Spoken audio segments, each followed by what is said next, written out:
Hello viewers, ಎಲ್ಲರಿಗೂ ನಮಸ್ಕಾರ. ಇಬ್ಬನಿ ಟ್ಯುಟೋರಿಯಲ್ಗೆ ಸ್ವಾಗತ.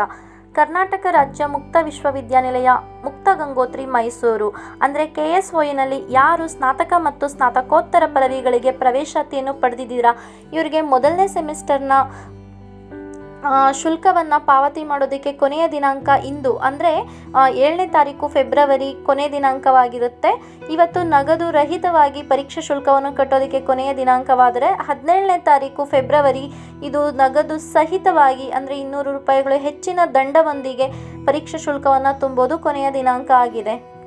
ಮೊದಲ ಸೆಮಿಸ್ಟರ್ ವಿದ್ಯಾರ್ಥಿಗಳು ಪರೀಕ್ಷಾ ಶುಲ್ಕವನ್ನು ತುಂಬುವಾಗ ಹಣಕಾಸಿನಲ್ಲಿ ಕೆಲವೊಂದು ಏರಿಳಿತಗಳು ಕಂಡುಬರುತ್ತವೆ. ಅಂದರೆ ಇವಾಗ ನಾವು ಮೊದಲನೇ ಸೆಮಿಸ್ಟರಲ್ಲಿ ಕೆಲವೊಂದು ವಿಷಯಗಳನ್ನು ನಾವು ಡಿಗ್ರಿ ಲೆವೆಲ್ನಲ್ಲಿ ಐಚ್ಛಿಕವಾಗಿ ಓದದ ಕಾರಣ ನಮಗೆ ಹೆಚ್ಚಿನ ಪರೀಕ್ಷಾ ಶುಲ್ಕ ಕೂಡ ಇರೋದನ್ನು ನಾವು ನೋಡ್ಬೋದು. ಅದಕ್ಕಾಗಿ ನಾವು MPP ಪರೀಕ್ಷೆಗಳನ್ನ ತೆಗೆದುಕೊಳ್ಳಬೇಕಾಗಿರುತ್ತೆ. ಇದು ತುಂಬ ಸುಲಭವಾಗಿರುತ್ತೆ.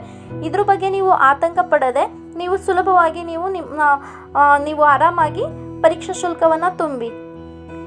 ಇನ್ನು ಹೇಗೆ ಎಕ್ಸಾಮ್ ಫೀಸನ್ನು ತುಂಬಬೇಕು ಎಂಬ ವಿಚಾರಕ್ಕೆ ಬಂದರೆ, ನೀವು KSOUವಿನ ಅಧಿಕೃತ ವೆಬ್ಸೈಟ್ಗೆ ಭೇಟಿ ನೀಡಿ ಅಲ್ಲಿ ಎಕ್ಸಾಮಿನೇಷನ್ ಪೋರ್ಟಲನ್ನು ಓಪನ್ ಮಾಡಿ.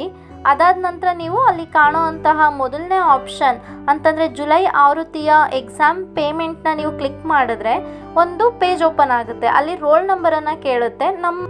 ನಮ್ಮ ID ಕಾರ್ಡ್ನಲ್ಲಿ ನೀಡಿರೋ ಅಂತಹ ರೋಲ್ ನಂಬರನ್ನು ನಾವು ಅಲ್ಲಿ ಕ್ಲಿಕ್ ಮಾಡಿದ ನಂತರ ನಮ್ಮ ಎಲ್ಲ ಒಂದು ಡೀಟೇಲ್ಸ್ ಏನಿದೆ, ನಾವು ಯಾವ ಸೆಮಿಸ್ಟರ್, ಹಾಗೆ ನಮ್ಮ ಹೆಸರು ಆಗಿರ್ಬೋದು, ನಮ್ಮ ಒಂದು ಸಬ್ಜೆಕ್ಟ್ ಆಗಿರ್ಬೋದು, ಎಲ್ಲವೂ ಕೂಡ ಅಲ್ಲಿ ಶೋ ಆಗೋದನ್ನು ನಾವು ನೋಡ್ಬೋದು.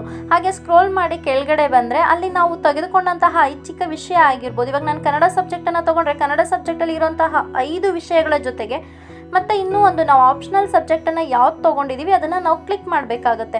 ಕ್ಲಿಕ್ ಮಾಡಿದ ನಂತರ ಅಲ್ಲಿ ಸೇವ್ ಕೊಟ್ಟ ನಂತರ ಅದೇನಾಗುತ್ತೆ, ನೆಕ್ಸ್ಟ್ ಪೇಜ್ಗೆ ಹೋಗುತ್ತೆ. ಅಲ್ಲಿ ನಾವು ಎಷ್ಟು ಫೀಸನ್ನು ಕಟ್ಟಬೇಕು ಅನ್ನೋ ಡೀಟೇಲ್ಸ್ ಇರುತ್ತೆ. ಅಲ್ಲಿ ಅದು ಓಕೆ ಕೊಟ್ಟ ನಂತರ ಡೈರೆಕ್ಟ್ ಪೇಮೆಂಟ್ಗೆ ಹೋಗುತ್ತೆ. ನಾವು UPI ಮುಖಾಂತರ ಆಗಿರ್ಬೋದು, ಡೆಬಿಟ್ ಕಾರ್ಡು, ಕ್ರೆಡಿಟ್ ಕಾರ್ಡ್ ಮುಖಾಂತರ ನಾವು ಏನು ಮಾಡ್ಬೋದು, ಪೇಮೆಂಟನ್ನು ಮಾಡ್ಬೋದಾಗುತ್ತೆ. ಹಾಗೆ ನೀವು ಎಕ್ಸಾಮ್ ಫೀಸನ್ನು ಪೇಮೆಂಟ್ ಮಾಡಿದ ನಂತರ ನೀವು ಮತ್ತೆ ಅದೇ ಪೇಜ್ಗೆ ಹೋಗಿ ನಿಮ್ಮ ಒಂದು ರಶೀದಿಯನ್ನು ಮತ್ತೆ ಡೌನ್ಲೋಡ್ ಮಾಡಿಕೊಳ್ಳಬೇಕಾಗುತ್ತೆ.